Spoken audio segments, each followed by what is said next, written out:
Freak Philosopher here again. Now let's review Storm the Gates of Hell by Demon Hunter. Let's face it, it's been 2 years after their last album was released, and fans everywhere are just anxiously waiting for Demon Hunter to present a fourth album. There was a lot of anticipation of what the third one might hold, and I believe it satisfied most of their fans, if not all of them, quite well.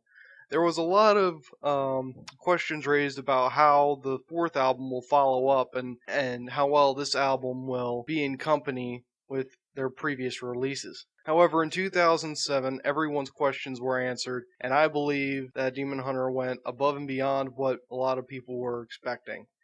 Although, for some reason, a lot of their previous fans from their earliest records were kind of turned off by it for some reason, because they kind of got old to them for some reason.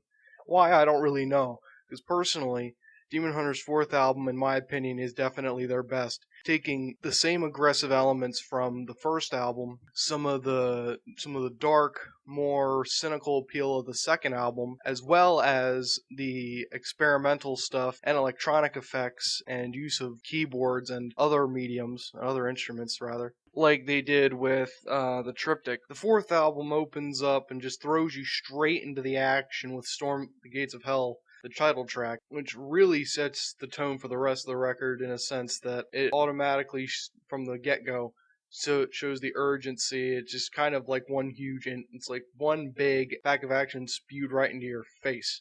And then it slows down a little bit, not much, and then it leads right into Lead Us Home, which is a strong message against suicide, which, helped me when I had feelings like that. 16, song about the end times, Fading Away, which is my favorite song ever now. Although it was ridiculed by some of their other fans for being too soft, and being one of the first songs to be rewritten acoustically for them to play acoustic tracks. Then right after that we had Carry Me Down, one of their most well-known ballads now. A Thread of Light, talking about, okay, you're a Christian band, how Christian are you? Are you really acting on what you say you believe in? Or are you just trying to do this for money or something? It's very interesting. I really like the song for that message.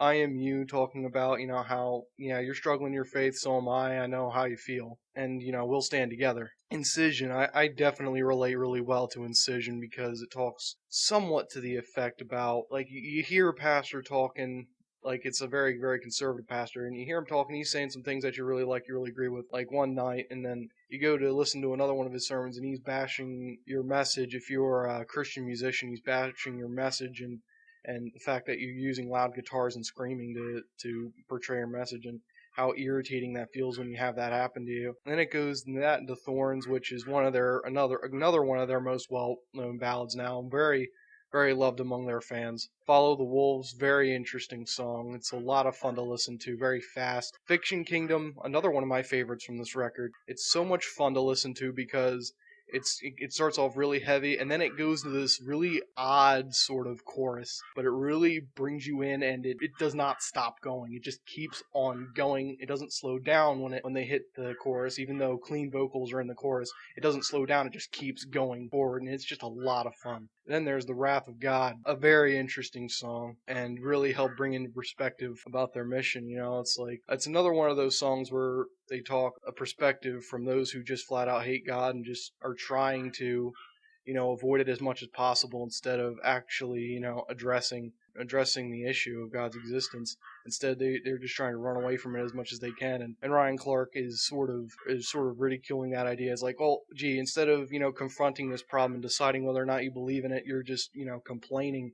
Yeah, just run away. Just keep on swearing and yelling at Christians and whatnot. It's not going to do you any good.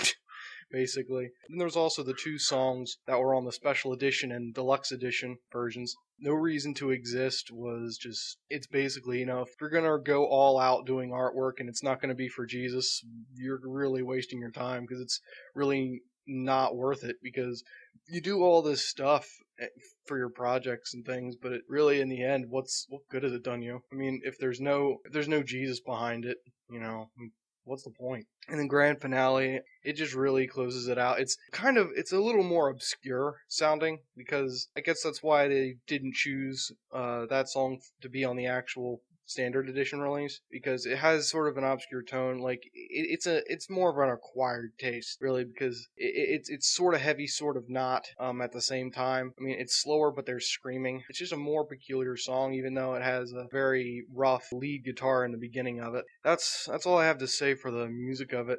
Overall, it's definitely their best album in my opinion, because it's got, each song is memorable in its own way, and its own message, and in its own sound. No two songs on the album sound exactly the same. So yeah, that's really all I have to say about it. Let's take a look at the packaging. Here we go. We are looking at the deluxe edition package of Demon Hunter's copy of Storm the Gates of Hell. I'm not able to show you the standard edition because I no longer have it. I gave it to a friend of mine.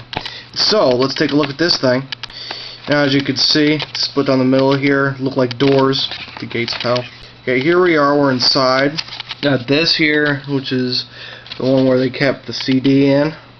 It's track listing on the back there. Very nice photos. I like the art direction they went in this very much. This is the DVD.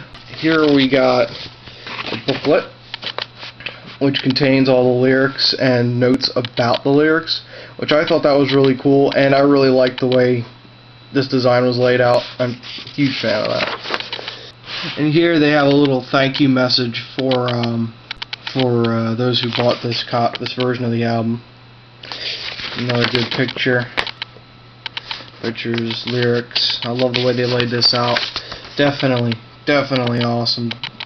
Probably the best you could get for a fan pack. It's all nice black and white.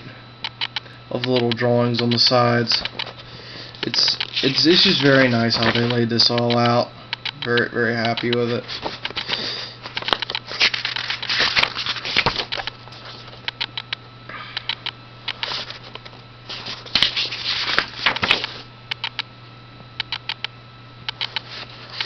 I'm kind of going faster because there's really not that much to see.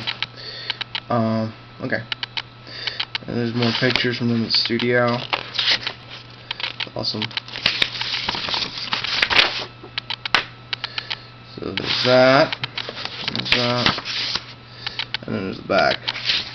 There was actually a necklace that came with this too that's shaped like this side of the horn here.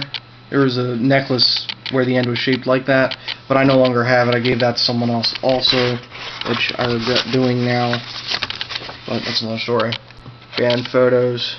Have picture of the band member and a little something about them on the back. I suppose the idea was to go to their shows and get these signed and put them in frames. I love these guys. I'm not that big of a fan though. Although I do like these photos. They're very well taken. Very high resolution. Yogi. Yogi's a really cool guy. I love everything Yogi has to say in his in interviews and things. It's just really neat to hear him say what he has to say. And there's John, he's bassist. It's awesome. When he did bass for this record, I believe he did guitars in the last one. And we got Don, who no longer is in the band, as I mentioned in my last video. And there, of course, is Ryan. Probably one of the best pictures of Ryan I've ever seen. It's just awesome seeing him in front of an old organ like that. I'm just sorry, that's just way too cool. And that's what it looks like on the inside. Zoom out there. Okay. So there you go. Well, there you have it. That's my Storm the Gates of Hell review.